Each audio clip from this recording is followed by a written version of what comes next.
नमस्कार, आप देख रहे हैं एक भारत वंचितों की आवाज और आपके साथ मैं हूं राम बाबू गौतम। आज मैं आपको लेकर आया हूं इको गार्डन में, लखनऊ के इको गार्डन में, जहां पर बहुत बड़ी संख्या में जो बीसी सखी महिलाएं, इनका धरना प्रदर्शन चल रहा है। ये महिलाएं अपना हक और अधिकार पाने के लिए यहाँ पर डटी हुई हैं। कड़ाके की ठंड है और महिलाएं खुले आसमान में बैठी हुई हैं। इन महिलाओं को सरकार ने आत्मनिर्भर बनाने के लिए 75,000 रुपए दिए थे। आप समझिए, इसको 75,000 रुपए दिए गए थे और उसमें से 35,000 रुपए ये महिलाएं खर्च कर चुकी हैं। उस 75,000 रुपए में 4% ब्याज की दर से इन महिलाओं को सरकार को वापस भी करना था। महिलाओं को जब 75,000 रुपए मिला तो ये महिलाएं बहुत खुश हो गई। ये ग्रामीण, ज़्यादातर सब ग्रामीण अंचल की महिलाएं हैं। महिलाओं को लगा कि शायद सरकार ने उनके लिए बहुत बड़ा कदम उठाया है, बहुत बड़ी योजना शुरुआत की है। लेकिन जब इन महिलाओं को ये पता चला कि 75,000 रुपए तो मिल गए हैं, लेकिन उसमें से 4% इन्हें ब्याज भी देना है, तब इन महिलाओं के पैरों के तले जमीन खिसक गई। महिलाओं को आमदनी ना के बराबर है और सरकार ने 75,000 रुपए दे दिए हैं, जिसमें से 35,000 रुपए इनसे खर्च भी करवा दिए गए हैं और अब इन महिलाओं के पास सिर्फ 35,000 रुपए बचे हैं। इन महिलाओं को सरकार ने वादा किया था कि 6 महीने के बाद 4,000 रुपए का मानदेय भी दिया जाएगा। कुछ महीनों तक इन महिलाओं को पैसा मिला, लेकिन उसके बाद इन्हें 1 रुपया नहीं मिल रहा है। इन महिलाओं को अपने जिले की ब्लॉक में एक इक्विपमेंट और डिवाइस इन लोगों ने खरीदी है, उस पर इन लोगों ने 35,000 रुपए खर्च किए हैं। तो 35,000 रुपए तो इन महिलाओं का खर्च हो चुका है। सरकार ने इनको आजीविका मिशन के तहत ये बताया कि अब तुम लोगों को रोजगार मिलेगा और आप जो लोग काम करेंगे उससे पैसा भी मिलेगा। तो आप सबसे पहले ये समझिए कि इन महिलाओं को जो एक डिवाइस दी गई है, इक्विपमेंट दिया गया है, ये उससे ट्रांजैक्शन करती हैं। अगर आपको 10,000 रुपए की ज़रूरत है तो ये महिलाएं आपको 10,000 रुपए अपने डिवाइस से निकाल करके देंगी। उस 10,000 रुपए में आपको 10,000 रुपए आपके खाते से कट जाएगा। बाकी का 10 रुपए इन महिलाओं को मिलता है। उस 10 रुपए में 5 रुपए टीडीएस के नाम पर सरकार ले लेती है और 5 रुपए इन महिलाओं को मिलता है। तो आप समझ सकते हैं कि ग्रामीण क्षेत्रों में 10,000 रुपए का बड़ी ही मुश्किल से ट्रांजैक्शन होता है। इन महिलाओं को उम्मीद थी कि सरकार इनको मानदेय देती रहेगी और इन्हें कुछ फ़ायदा होगा, लेकिन आप सोचिए कि इन महिलाओं को कितनी ज़्यादा दिक्कतें हो रही हैं। पैसा मिल नहीं रहा है और सरकार ने 75,000 रुपए जो इनको दिया है, अब उसमें से 4% ब्याज देना है। मतलब ये है कि महिलाएं अब खुद को ठगा हुआ महसूस कर रही हैं। जो खुशी थी वो अब चली गई है, क्योंकि ब्याज देना है। जब आप सरकार से पैसा लेते हैं, लोन ले लेते हैं और ब्याज जब देना है, तो आप समझिए ग्रामीण अंचल में महिलाओं को या जो ग्रामीण होते हैं उनके सिर पर कितना बड़ा सिरदर्द होता है कि हमें सरकार का ब्याज चुकाना है। यही समस्याएं हैं। मैं कुछ महिलाओं से बात करूंगा। आप हमें बताएं कि सरकार ने आपसे कहा था कि जब 75,000 रुपए दिए थे तब आपको क्या लग रहा था? जब 75,000 दिए थे तो हम लोग सोचे कि सरकार हम लोग की हेल्प करेगी, मतलब हम लोग की बिजनेस में मतलब बढ़ाएगी। ये बिजनेस की बजाय हम लोग को लोन में कर दी है, कर्ज में फंसा दी है सरकार को ऐसा नहीं करना चाहिए। जो करना था 4,000 तो मंथली करना चाहिए ना। 75,000 दे के हम लोग को बना दी है जो कर्ज में। हम लोग कहाँ से करके आएंगे? हम लोग को ना मोबाइल का खर्चा निकल रहा है, न जो है ये ट्रांजैक्शन सही से हो रहा है, कुछ भी नहीं है। बताइए हम लोग क्या करें? 75,000 रुपए देके इन लोगों को कर्ज में धकेल दिया गया है। कुछ और महिलाएं हैं। जी आप बताइए, कहाँ से आई हैं आप? हम लोग आजमगढ़ से आए हैं सर। हमारा नाम संगीता है, एरोला ब्लॉक से हैं सर। 75,000 जो दिए गए हैं, हमारा अनुरोध है योगी जी हम लोगों का 75,000 माफ करें, सैलरी परमानेंट करें। जो हम लोगों को 75,000 फंड के रूप में मिला है, वो जो है कि हमें 4% ब्याज लगाकर जमा करना है। हम लोग की आमदनी इतनी नहीं है कि हम लोग ताकि 75,000 वापस कर सके। हम लोग कर्ज में एकदम बंधे हुए हैं। 75,000 रुपए इन लोगों को मिल चुका है। अब तक आप लोगों का कितना ब्याज लगभग बन चुका है?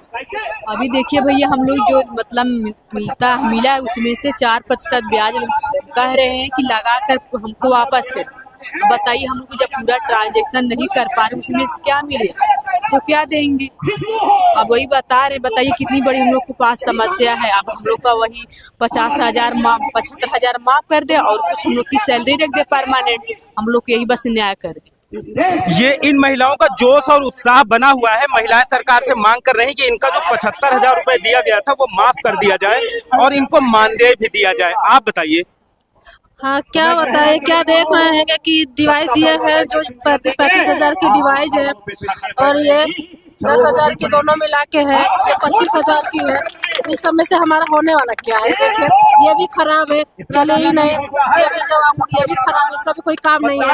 और ये है 10,000 की, जो कि ये भी किसी काम नहीं है। एक बार अंगूठा लगाएंगे। पूरी ये डिवाइस आपने कितने हजार में खरीदी? अरे इसे मेरे को लग रहा है 75,000 सारा चला गया डिवाइस में और रिचार्ज करवाने में और मोबाइल रिचार्ज करवाने, सब ये 75,000 खत्म होगा। जो कि इसको 75,000 को हमें 4% के दर पर ब्याज करके देना है।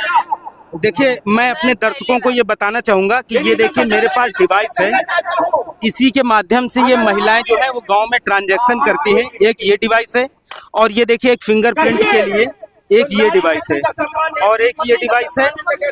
और ये जितनी भी डिवाइस है इनको रिचार्ज करना पड़ता है और ये सब ब्लॉक से खरीदी गई हैं। मतलब ये किसी न किसी संस्था के माध्यम से सरकार ने इनसे खरीदवाया है। जिस संस्था ने ये डिवाइस इनको बेची है उसने अपना मुनाफा कमाया होगा। इनका आधा पैसा डिवाइस में जा चुका है और 4% ब्याज भी देना है। जी आप सर, मेरा नाम पद्मावती है, मैं छठिया ब्लॉक से आई हूँ। सर, पहले तो हम लोग जुड़े हैं इस समूह के माध्यम में हम लोग जुड़े तो फार्म निकला, हम लोग फार्म भरे। हम लोग बहुत खुश हैं कि हम लोगों को एक रोजगार मिल रहा है। जब रोजगार के नाम पे जब हम लोग ट्रिली दे चुके हैं तो हम लोगों को 75,000 का फंड मिला। उसके बाद वो फंड हम लोग समूह के खाते में अपने खाते में ट्रांसफर कर, उसके बाद उसके लिए हम लोग काम करने लगे। उसी 75,000 में जिस दीदी के पास मोबाइल है 10,000 की मोबाइल, 8,500 की हम लोगों को 7,500 की एक मंत्रा मशीन और एक ATM दी। वो भी सही नहीं चलती है, नेटवर्क भी नहीं, कभी सर्वे डाउन, तो किसी का पैसा कट जा रहा है। उसमें अनेक प्रकार की उसमें समस्या आ रही है। फिर उसके बाद सरकार हम लोगों को पहले बोली, जब फॉर्म डाले तो हम लोगों को ये सूचना मिला कि आप लोगों को 12,000 तक की, 10,000 तक की आप लोग का सैलरी मिलेगी। फिर उसके बाद पता चला कि आप लोगों को 6 महीने तक 4,000 मानदेय मिलेगा। वो भी किसी का नहीं आया, किसी का पूरा आया, किसी का एक ही आया, किसी का 2 आया, किसी का एक भी नहीं। पैसा नहीं मिल रहा है। सरकार ने वादा किया था कि इन लोगों को मानदेय मिलेगा, लेकिन मानदेय के नाम पर कुछ महीने तो इन लोगों को थोड़ा बहुत पैसा मिला, लेकिन उसके बाद कोई पैसा नहीं मिला। महिलाओं के अंदर बहुत ज्यादा निराशा है। ग्रामीण क्षेत्रों की सब महिलाएं हैं, दूर दराज जिलों से राजधानी लखनऊ में उम्मीद लगाकर आई है कि कुछ इनके लिए बेहतर होगा। हमारे साथ एक और महिला है, मैं इनसे बात करूंगा। हम लोग को 75,000 माफ किया जाए और हम लोग को परमानेंट किया जाए। हम लोग बहुत हमारा 75,000 माफ कर दिया जाए, हमारा परमानेंट किया जाए।